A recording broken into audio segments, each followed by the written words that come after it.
अस्सलाम वालेकुम जी, क्या हाल है? सब लोग खैरियत से हैं। इन अल्फाज के साथ हमारे एक मुमताज़ सहाफ़ी अपने प्रोग्राम का आगाज़ करते हैं। मैंने उनकी उन अल्फाज को दोहराया है चूँकि आज का मेरी ये जो मुख्तसर सी वीडियो है उनके एक व्लॉग पर तबसरा है, जिसमें उन्होंने बसा औक़ात तो आपने कम इल्मी का मुज़ाहरा किया और बसा औक़ात बाज़ मकाम पर उन्होंने तजाहुल आरिफाना से काम लिया। तो मेरे दिल में ये ख्याल आया कि अपने ममदूह को ये वज़ाहत ज़रूर उनके सामने करूं और उनके इस व्लॉग पर तबसरा ज़रूर करूं कि आपकी शख्सियत को आपके इस व्लॉग ने बहुत हद तक मुतासिर किया है। मैं बचपन से आपकी तहरीरें भी पढ़ रहा हूं और आपके व्लॉग भी पाबंदी के साथ सुनता हूं, लेकिन जब आप किसी को ज़्यादा सुनते हैं, जब आप किसी के साथ ज़्यादा महफ़ल करते हैं, तो फिर उनकी शख्सियत के मुस्बत और मनफी पहलू खुलकर सामने आ जाते हैं। मैं भी अपने ममदूह की मुस्बत पहलुओं को भी मुतारिफ़ हूँ, लेकिन उनके मनफी पहलू भी देखता हूँ कि वो अपने व्लॉग में एक तो सियासत बहुत करते हैं और अपने ज़ाती मफादात का बहुत ज़्यादा तहफ़्फ़ुज़ करते हैं। कभी भी इस तरफ नहीं जाते, अगरचे बात सच होती है, हक़ होती है, लेकिन ये उसका इजहार नहीं करते क्योंकि पर जलने का इनको ख़तरा होता है। और ये हमेशा कमज़ोर लोगों पर, सियासतदानों पर, उलमा पर, मदारिस पर, इन पर अपना गुस्सा निकालते रहते हैं और अपने व्लॉग में डॉलर कमाते रहते हैं।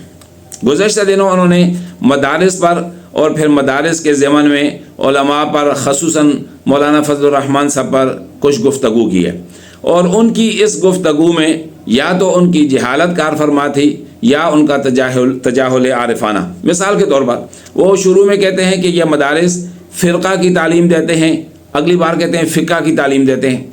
यानी वो आपने इस व्लॉग में फ़िरक़ा और फ़िक़्ह में कोई फ़र्क नहीं वाज़े कर पा रहे थे।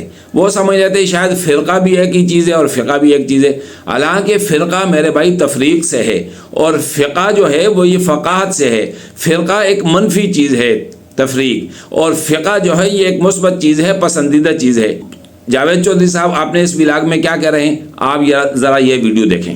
फिर कोई उससे बड़े मदारस बन गए और वो जो बड़े मदारस थे वो बेसिकली फ़िरक़ों के मदारस थे, वो फ़िक़्ह के मदारस थे, वो इस्लामी तालीम नहीं देते थे। बल्कि पाकिस्तान की ट्रेजेडी है कि किसी एक भी मदरसा जो है उसे हम इस्लामी तालीम का मदरसा नहीं कह सकते। जी, ये तो बात हुई इनकी इल्मी इस्तेदाद की।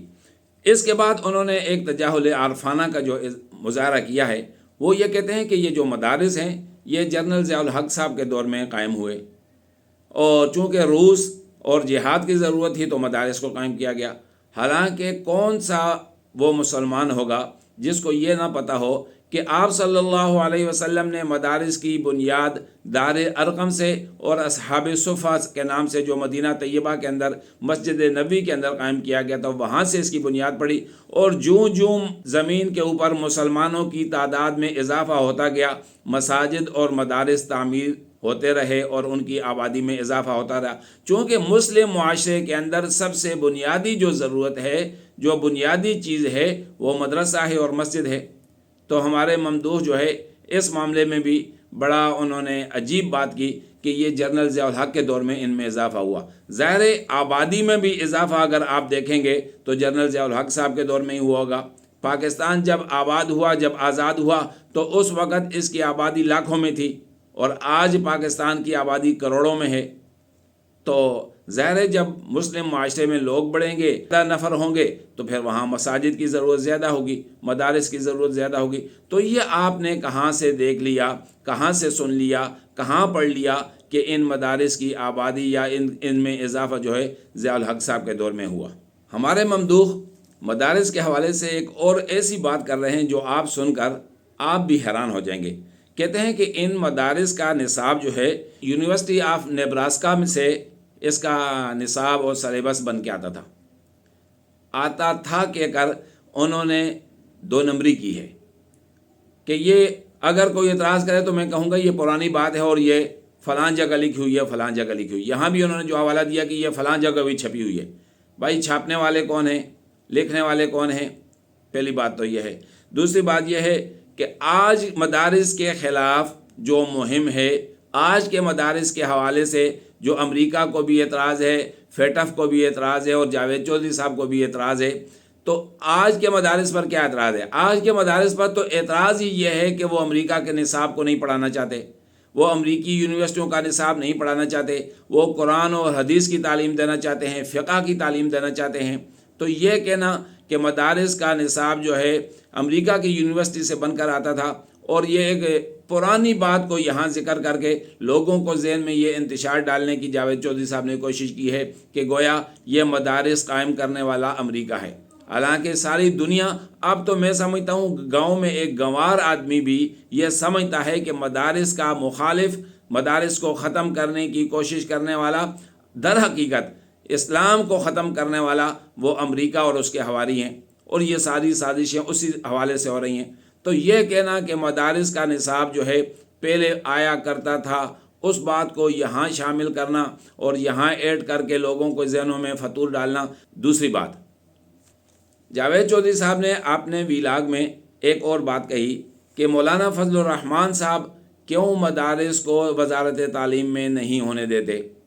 اب انتہائی سطحی بات کہ وزارت تعلیم چونکہ مختصر سی وزارت ہے، اس کو کوئی لینا بھی نہیں چاہتا، اس کے مقابلے میں وزارت صنعت اور تجارت ایک بڑی تجارت ہے۔ تو مولانا صاحب کے ذہن میں یہ ہے کہ اگر مستقبل میں اگر میں نے وزارت لی ہے تو لینی ہے تو وزارت صنعت اور تجارت لینی ہے۔ اور پھر دوسری بات یہ کہ وزارت تعلیم کے ماتحت رجسٹریشن آسان ہے، صنعت و تجارت کے ماتحت رجسٹریشن مشکل ہے، تاکہ لوگ محتممین حضرات خود رجسٹریشن نہ کروا سکیں، میرے پاس آئیں، میں حکومت کو کہوں اور میری توسط سے رجسٹریشن ہوگی تو لوگ میرے ممدوح ہوں گے، میرے ممد ہوں گے۔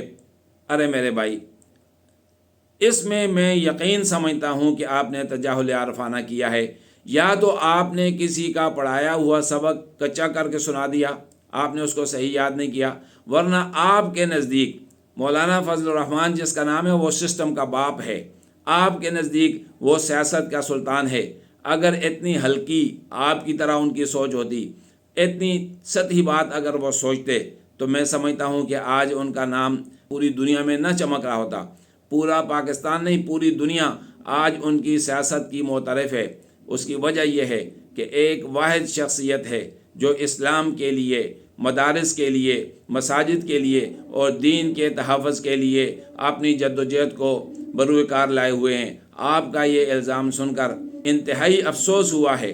آپ کی شخصیت اس ویلاگ کے بعد میرے نزدیک بہت زیادہ ڈیمیج ہوئی ہے۔ تو میں یہ سمجھ رہا تھا کہ جاوید چودھری صاحب کی ان باتوں کا جواب ضرور دیا جائے، اور آئندہ بھی ہم اس پلیٹ فارم کو اس کام کے لیے استعمال کرنے کا ارادہ رکھتے ہیں کہ جب بھی کوئی صحافی اپنی صحافت کا ناجائز فائدہ اٹھائے گا، اپنی قوم کے اندر، دل دماغ کے اندر غلط چیزیں ڈالے گا، تو ہم اس پلیٹ فارم سے اس کو جواب دیں گے۔ آپ سے درخواست ہے کہ اس بات کو اگر آپ کو پسند آئی ہے تو زیادہ سے زیادہ شیئر کریں، تاکہ جاوید چودھری صاحب اور ان کے سرپرستوں تک ہماری یہ بات پہنچے۔ السلام علیکم ورحمۃ اللہ وبرکاتہ۔